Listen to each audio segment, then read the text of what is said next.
he first said to them, I'll never leave you and I'll never forsake you. And then they go into the tabernacle and God says, the people are going to forsake me. They're going to turn away. They're going to break their covenant. And then I'm going to forsake them. And so, like, what? Like, all within a chapter, I'm not going to leave you. I'm not going to forsake you. But then you're going to forsake me, and then I'm going to forsake you after I just told you I wasn't going to. So how do we reconcile that? Because it is confusing. But God says that the people will break their covenant with me, but God does not break his covenant. He says they will break their covenant and they will forsake me. And then he says, and then I will forsake them and I will turn my face from you. He never says he's going to break his covenant because God cannot break his covenant. His promises always stand.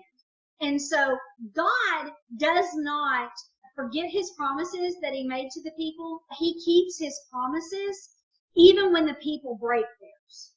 And so the forsaking is not really leaving. What he's doing is he says the people are going to leave me. They're going to turn their backs from me and they're going to follow other gods. They're going to forget who their God is. And I'm going to let them.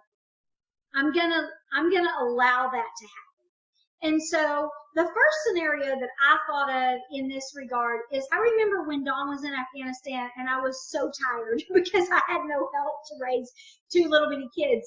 And I remember walking into the room and seeing that Hayden had gotten all the diapers out of the thing, you know, again, and strung them all over the room. And he knew he wasn't supposed to do that. And I should have gone in there and dealt with it.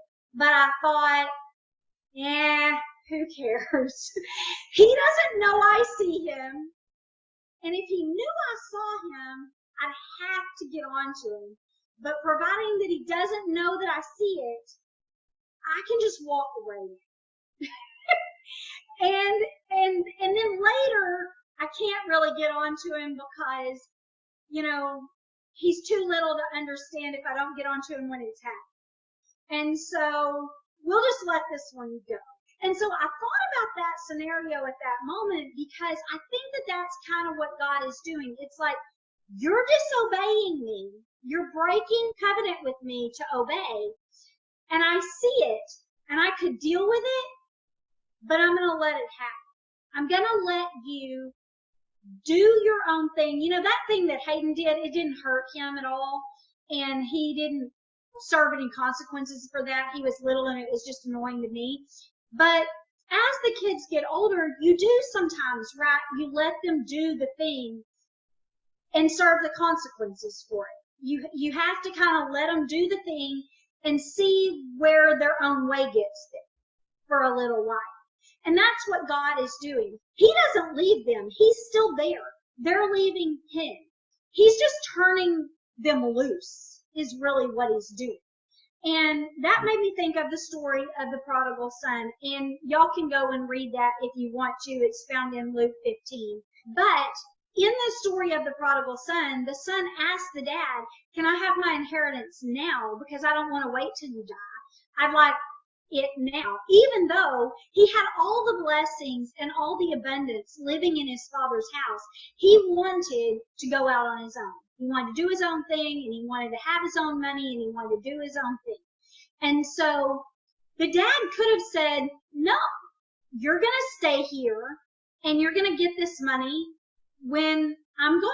And you're going to live in my house under my rules and do what I say. But he didn't do that. He let the boy go and see where he could get himself on his own. But did the father not love him? Did he forsake him in that sense? Did he say, you know, I don't love you anymore, I don't care about you, or I don't want you to stay here? He wanted the boy to stay there. But he wasn't going to force him to stay where he didn't want to be. And he needed to let him go out there on his own and see what he could do on his own. And so when the boy does that, he goes out on his own. He squanders all his money. He ends up serving another man and feeding the pigs and wanting to eat the food that the pigs were eating because he was so hungry. And he thought, maybe I should just go back home and be one of his servants. And so he goes back home and he tells his dad, I just want to be your servant. Well, what happened? First of all, the dad sees him when he's still afar off because the dad's been watching for him. The dad wanted him to come home. The dad never wanted him to be gone in the first place. The dad didn't leave. The boy left. The boy left, and the dad stayed there the whole time waiting for him to come home. And then when he came home, he welcomed him. He was excited. He celebrated, and then he blessed him. And so the boy thinks, I'm only good enough to be a servant. And the dad says, no, you're not my servant. You're my son. You've always been my son. I'm not denouncing you. I'm not denying you. I don't hate you. I love you. I've been waiting on you to come home all of this time. And so that's what God is doing with us and what God did with the people. He let them go. And, you know, they wanted to serve another God. Okay, go serve that other God. See what he can do for you. See if that other God that those people in that nation are praying to, see if he has any power. Go do that. And then when you find out that he didn't, you're going to come back to me and you're going to humble yourself, and then I'm going to be excited. And then there's two more stories that Jesus tells when he tells the story about the prodigal son, the lost sheep. You leave the 99 sheep and you go out and you look for the one sheep that's lost. And he says, this boy was lost and now he's found.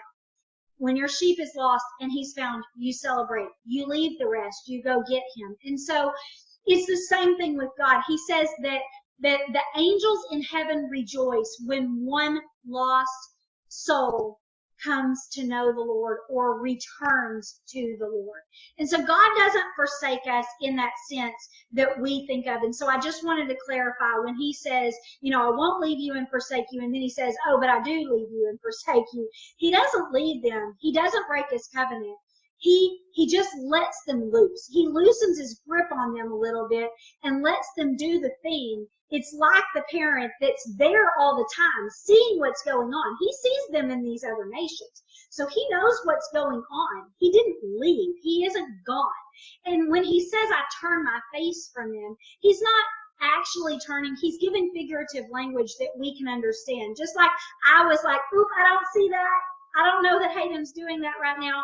I'm pretending I don't know what's happening because I don't want to deal with it. God isn't doing it because he doesn't want to deal with it, but he is hiding his face from it in the sense that he's not tending to it. He sees their sins and he's not tending to them.